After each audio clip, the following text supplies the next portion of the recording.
Καλησπέρα. Εσείς ξέρετε που ήταν ο Ντόναλντ Τραμπ όταν έπεφτε η κυβέρνηση της Συρίας και όταν οι τζιχαντιστές καταλάμβαναν την πρωτεύουσα της Συρίας, τη Δαμασκό?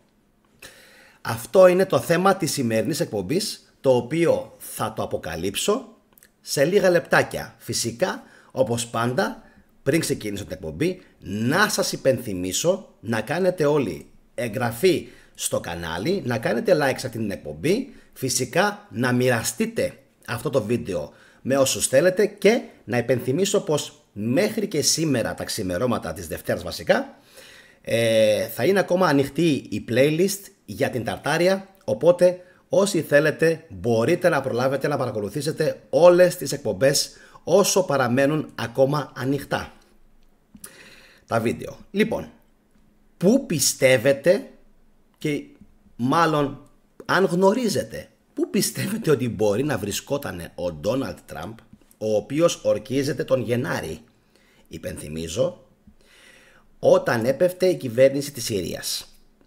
Ξέρετε, για να κάνω το βίντεο σημαίνει ότι η πληροφορία αυτή είναι πάρα πολύ σημαντική. Δεν θα έβγαινα διαφορετικά. Η Γεωργία και κάποιοι άλλοι φίλοι ήδη γνωρίζουν ποια είναι η σωστή απάντηση. Θα σας πω μονάχα ότι έχω βάλει μια δημοσκόπηση και θέλω να ψηφίσετε. Πού ήταν λοιπόν ο Τραμπ? Ήτανε στη Ουάσιγκτον με τον Μπάιντεν? Ήτανε στη Μόσχα με τον Πούτιν? Ήτανε στη Βόρεια Κορέα με τον Κιμ? Ή ήταν στην Γαλλία με τον Εμμανουέλ Μακρόν? Την απάντηση θα σας την δώσω σε λιγάκι, επειδή βλέπω ότι πάρα πολύ γράφεται ότι βρισκόταν στη Μόσχα. Άλλος μου γράφει ότι ήταν με τον Biden. Λοιπόν, την απάντηση θα σας την δώσω σε λιγάκι και είναι πάρα πολύ σημαντικό να κοινοποιήσετε αυτή την εκπομπή, γιατί για άλλη μια φορά θα βγάλουμε μια είδηση η οποία πραγματικά είναι απίστευτη, τεράστιων διαστάσεων, και για άλλη μια φορά θα μας πούνε ότι είμαστε συνωμοσιολόγοι. Λίγο δύσκολο να μην είσαι συνωμοσιολόγος όταν βλέπεις να συμβαίνουν όμως τέτοια πράγματα, όπως και αυτή η είδηση την οποία θα σας μεταφέρω σε λιγάκι. Υπενθυμίζω να κάνετε like και κοινοποίηση. Τώρα, πού είναι ο Άσαντ? Να απαντήσουμε καταρχάς. Πού είναι ο Άσαντ πριν πούμε πού ήταν ο Τραμπ? Από ό,τι φαίνεται ο Άσαντ έχει πάρει άσυλο, αυτός και η οικογένειά του. Τους έχει χορηγηθεί άσυλο και σύμφωνα με νεότερες πληροφορίες βρίσκονται στην ρωσική επικράτεια, στην Μόσχα, ας πούμε φιλοξενούμενοι του Βλάντιμιρ Πούτιν. Γεγονός το οποίο φυσικά ήταν αναμενόμενο. Το γιατί βγήκαν όλες αυτές οι ειδήσεις ότι έπεσε το αεροπλάνο είναι προφανές, για να αποσυντονίσουν προφανώς τους τζιχαντιστές και να πιστέψουν ότι πέθανε, για να μην τους περάσει από το μυαλό ότι πέθανε. Ωραία μέχρι εδώ? Πάρα πολύ ωραία. Τώρα, μείνετε μαζί μου μέχρι το τέλος, καθώς η φωτογραφία που θα σας δείξω από τον Ντόναλντ Τραμπ θα σας συγκλονίσει και θα σας σοκάρει ταυτόχρονα και θα πείτε πώς είναι δυνατόν αυτό που βλέπω, δεν το πιστεύω, μάλλον πρέπει να είναι Photoshop. Θα σας απογοητεύσω. Δεν είναι Photoshop, με ξέρετε, δεν κάνω εγώ τέτοια. Και η φωτογραφία την οποία θα σας δείξω είναι τραβηγμένη από ζωντανή εκπομπή, την οποία παρακολούθησα σήμερα το πρωί. Πάμε λοιπόν να σας αποκαλύψω ότι δεν ήταν στην Ουάσιγκτον ο Ντόναλντ Τραμπ με τον Biden. Επίσης δεν ήταν στην Βόρεια Κορέα με τον Κιμ. Επίσης δεν ήταν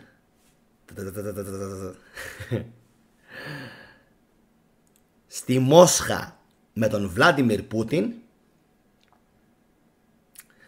Ήταν στην Γαλλία με τον Εμμάνουελ Μακρόν. Αλλά πριν φύγετε, δείτε λίγο αυτήν τη φωτογραφία να πάθετε σοκ. Τι έχουμε? Θετική μου, τι έχουμε? Τι γίνεται εδώ? Ποιοι είναι αυτοί οι τρεις κύριοι λοιπόν οι οποίοι ποζάρουν? Κάτσε λίγο να μεταφερθώ εγώ από την άλλη μεριά. Να υπενθυμίσω να κάνετε like και κοινοποίηση αυτό το βίντεο, γιατί αξίζει να το δει ο κόσμος. Βλέπουμε λοιπόν έναν Τραμπ συνοφριωμένο, τον λες και στεναχωρημένο. Τα λέω καλά? Βλέπουμε έναν Ζελέ, τον Ζελένσκι, τέρμα δεξιά, για τον οποίο σε λίγες ημέρες, κάντε εγγραφή, θα ετοιμάσω ένα βιντεάκι όπου θα αποκαλύψουμε ποιος πραγματικά είναι ο Ζελές. Λοιπόν, ο ηθοποιός. Και στη μέση φυσικά είναι ο Εμμανουέλ Μακρόν. Αυτό που είναι βέβαια εντυπωσιακό δεν είναι αυτή η φωτογραφία, αυτή καθεαυτή, προσέξτε με, μείνετε μαζί μου μέχρι το τέλος, αλλά μία πληροφορία την οποία μοιράστηκαν τα γερμανικά μέσα ενημέρωσης. Θέλετε να πάθετε παράκρουση? Τι υπόθηκε? Παραβρέθηκαν και οι τρεις μαζί ταυτόχρονα και θέλω αυτό να το σχολιάσετε μετά κάτω από το βίντεο. Θέλω σχόλιο. Παραβρέθηκαν και οι τρεις μαζί στα εγγένεια που έκανε ξανά ο ναός του Νότρ Ντάμ, ή βασικά της, γιατί είναι η Νότρ Ντάμ, είναι η ντάμα μας, η Μαντόνα, η Παναγία, που δεν είναι η Παναγία, είναι η Ίσιδα. Αλλά τέλος πάντων, βρέθηκε λοιπόν στα εγγένεια του ναού της Νότρ Ντάμ που είχε καταστραφεί από πυρκαγιά, λέει. Ακούστε όμως τώρα ποια ήταν η απίστευτη πληροφορία που μοιράστηκαν τα γερμανικά μέσα ενημέρωσης και θέλω να το κοινοποιήσετε πάση θυσία και να κάνετε like. Ακούστε. Οι εργασίες αποκατάστασης, πώς ξεπλένεται το χρήμα και ποια υπόγεια διαδρομή ακολουθεί.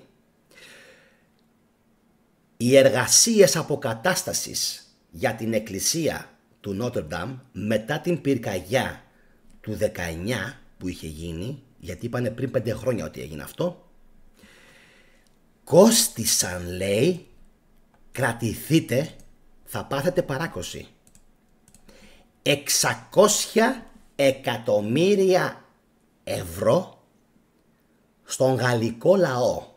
Και το ακούω και λέω, συγγνώμη αλγόριθμε, τι λέτε ρε μαλάκες? 600 εκατομμύρια, βέβαια από την πρώτη στιγμή κάτι μου βρώμησε. Και όταν ακούστηκε αυτό το ποσό και όταν συνδυάστηκε η πληροφορία της πτώσης του Άσαντ με την επίσκεψη Τραμπ αλλά κυρίως Ζελένσκι στη Γαλλία, μου μπήκε κατευθείαν μια σκέψη στο μυαλό, την οποία θέλω προσεκτικά να την ακούσετε, να τη μοιραστείτε με τους φίλους σας και να μου πείτε αν έχω δίκιο ή όχι. Γιατί είμαι σίγουρος ότι αυτή η σκέψη, έξυπνοι άνθρωποι είστε, θα περάσει και από το δικό σας το μυαλό. 600 εκατομμύρια για να γίνουν επισκευές στο ναό του Νότρ Ντάμ ή της Νότρ Ντάμ μου φαίνεται λίγο υπερβολικό. Συμφωνούμε μέχρι εδώ? Ωραία. Πού πήγαν λοιπόν τα 600 εκατομμύρια? Γιατί είναι λίγο δύσκολο να μιλάμε για 600 εκατομμύρια ευρώ για εργασίες αποκατάστασης. Όσα και αν έπαιρνε ο αρχιτέκτονας. Να πήρε 10, να πήρε 20, να πήρε 30, να πήρε 50. Είμαι σίγουρος ότι ένα μεγάλο μέρος αυτών των χρημάτων, και φυσικά αυτή την πληροφορία δεν πρόκειται ποτέ να μπορέσουμε να την τσεκάρουμε, είναι καθαρά δική μου θεωρία, έτσι. Πιστεύω ότι ένα μεγάλο μέρος από αυτά τα χρήματα, και πιστεύω μερικοί το έχετε ήδη ψηλιαστεί, πρέπει να πήγε που στους rebels, πρέπει να πήγε στους τζιχαντιστές, αλλιώς δεν εξηγείται, για να γίνει η τερατώδης ανατροπή του Άσαντ. Αυτά λοιπόν τα χρήματα, εφόσον τα παρέλαβε η Καθολική Εκκλησία, ωραία, τα στείλε υπογείως για ξέπλυμα. Ξέρουμε όλοι τις όμορφες διαδικασίες που μπορεί να ακολουθήσει το Βατικανό και η Καθολική Εκκλησία. Θεωρία είναι, έτσι, συνωμοσίας. Πλην όμως πόσο βάση έχει. Και ένα μέρος, πιστεύω, από τα χρήματα αυτά πρέπει μάλλον να χρησιμοποιήθηκε για να γίνει λοιπόν η ανατροπή του Άσαντ. Ένα μέρος από αυτά τα πολλά εκατομμύρια που πήρε η Καθολική Εκκλησία της Γαλλίας. Διαφορετικά, αυτό που βλέπω τώρα μπροστά μου και αυτό που βλέπετε και εσείς μπροστά σας δεν έχει καμία απολύτως λογική ερμηνεία και εξήγηση. Καμία. Ότι ο Τραμπ, ενώ ο Άσαντ όλος τυχαίως πέφτει στη Συρία και φυγαδεύεται με ρωσικό αεροπλάνο, και την ώρα που οι Ρώσοι δίνουν μάχη που δεν πρόκειται να κερδίσουν κάτι, να κρατήσουν την Ταρτούς και τη Λατάκια, άλλες δύο περιοχές στη Συρία, δεν πρόκειται να τις κρατήσουν, θα φύγουν εντελώς οι Ρώσοι από την Συρία. Αυτό πιστεύω ότι θα γίνει, αυτό πιστεύω, ότι θα εγκαταλείψουν εντελώς τη Συρία. Αυτή η εικόνα λοιπόν που βλέπετε τώρα μπροστά σας δεν έχει καμία λογική διαφορετικά. Δεν μπορεί ο Τραμπ όλος τυχαίως να παρευρέθηκε μαζί με τον Βολοντίμιρ Ζελένσκι, επαναλαμβάνω. Δηλαδή ο μόνος που λείπει από αυτή τη φωτογραφία, αν έχετε το Θεό σας, είναι ο Ρετζέπ Ταγίπ Ερντογάν και ενδεχομένως και ο Μπίμπι Νετανιάχου. Το καταλαβαίνουμε αυτό? Το καταλαβαίνουμε όλοι? Πάρα πολύ ωραία. Μιλάω με λογική, μιλάω με επιχειρήματα, μιλάω, πιστεύετε, στις συνειδήσεις όλου του κόσμου? Τι πιστεύετε? Εμένα δεν θα μου έκανε εντύπωση με τίποτα να παρευρεθεί ο Τραμπ στη Γαλλία, στα εγγένεια, έτσι, της Νότρ Ντάμ. Αλλά το ότι θα πάει και ο Ζελένσκι και θα δώσουν χειραψίες και θα συνομιλήσουν, ο οποίος Ζελένσκι είναι ο εχθρός και ο αντίπαλος του Πούτιν, που μέχρι πρώτη εμείς πιστεύαμε ότι ο Τραμπ έχει δώσει χέρια εδώ και χρόνια και συνεργάζεται με τον Βλάντιμιρ Πούτιν, όχι με τον Βολοντίμιρ Ζελένσκι, τον ηθοποιό κοροϊδία πρόεδρο της Ουκρανίας. Πολύ ωραία. Άρα αυτή η ιστορία δεν είναι απίστευτη? Τι πιστεύετε? Υπάρχει κάποια λογική εξήγηση? Πραγματικά, πιστέψτε με, κάντε εγγραφή, θα διαβάσω ολονών σας τα σχόλια. Θα καθίσω μόλις κλείσει η εκπομπή να διαβάσω τι έχει να μου πει ο κάθε ένας από εσάς για αυτό που βλέπετε τώρα μπροστά σας. Και για να μην πείτε ότι λέω ψέματα, συγγνώμη λίγο πριν κλείσω, κάτι τελευταίο σημαντικό, να σας διαβάσω λίγο τι γράφει. Mit Glanz und viel Emotionen, δηλαδή με πολύ έτσι, δηλαδή με στολίδια λέει και με πολλά συναισθήματα. Pariser Kathedrale Notre Dame nach Brand wieder eröffnet, δηλαδή ότι ο καθεδρικός ναός στο Παρίσι της Notre Dame μετά από την φωτιά ξανά ανοίγει. Εντάξει, Papst würdigt in Grußwort wieder Eröffnung, δηλαδή ότι ο Πάπας δεν ήταν εκεί, δεν πήγε, δεν παρέστη, αλλά ότι έστειλε μία επιστολή όπου προφανώς ανέφερε τη χαρά του για το γεγονός ότι λειτουργήσε ξανά ο καθεδρικός ναός της Notre Dame και μάλιστα ότι απέτησε ο Πάπας να είναι δωρεάν η είσοδος από εδώ και πέρα και να μην πληρώνει ο κόσμος εισιτήριο. Τα ακούτε όλα αυτά, θετική μου? Τα ακούτε όλα αυτά? Απίστευτα. Γι' αυτό σας είπα ότι αυτή την εκπομπή σήμερα έπρεπε πάση θυσία να την κάνω και έπρεπε πάση θυσία να την δείτε, γιατί διαφορετικά θα πίστευα ότι μας δουλεύουν κάποιοι. Έτσι. Και τώρα που διαβάζω και τα σχόλιά σας και την υποστήριξη σε αυτά που λέω, ότι προφανώς όλα αυτά έχουν γίνει και για εξοπλιστικά στην Ουκρανία, γιατί διαφορετικά δεν μπορούν να εξηγηθούν όλα αυτά. Εδώ βλέπουμε δηλαδή ουσιαστικά μια τριμερή συνάντηση, ωραία, όπου κάποιοι φαίνονται την ώρα που πέφτει ο Άσαντ, κάποιοι φαίνονται να πανηγυρίζουν. Εγώ αυτό καταλαβαίνω, αυτό εκλαμβάνω. Σαν Γιάννης Με ξέρετε τι άποψη είχα και για τους Αλεβίτες και για τον Άσαντ και για την οικογένειά του, και τι άποψη έχω για την επόμενη κυβέρνηση που θα ανέβει στη Συρία, η οποία κατά 99.000% θα είναι εγκάθετη, θα είναι δοσύλλογη και θα είναι σιωνιστική αμερικανόφιλη. Απόδειξη γι' αυτό αποτελεί το γεγονός ότι ο πρωθυπουργός της Συρίας δεν εγκατέλειψε τον πρωθυπουργικό θόκο, αλλά είπε θα παραμείνω εγώ εδώ πέρα να συνεργαστώ με τους τζιχαντιστές για την υγιή μετάβαση, διότι μου έδωσε εντολή ο Άσαντ να μείνω για να βοηθήσω στην ομαλή μετάβαση σε μια κυβέρνηση. Φυσικά σε μια κυβέρνηση η οποία θα αγαπάει την Τουρκία, θα αγαπάει το Ισραήλ και θα αγαπάει, όπως όλα δείχνουν, και την Αμερική. Πριν φύγω, να σας παρακαλέσω λοιπόν για άλλη μια φορά να κάνετε like σε αυτήν την εκπομπή, να την κοινοποιήσετε και το κυριότερο να τη σχολιάσετε.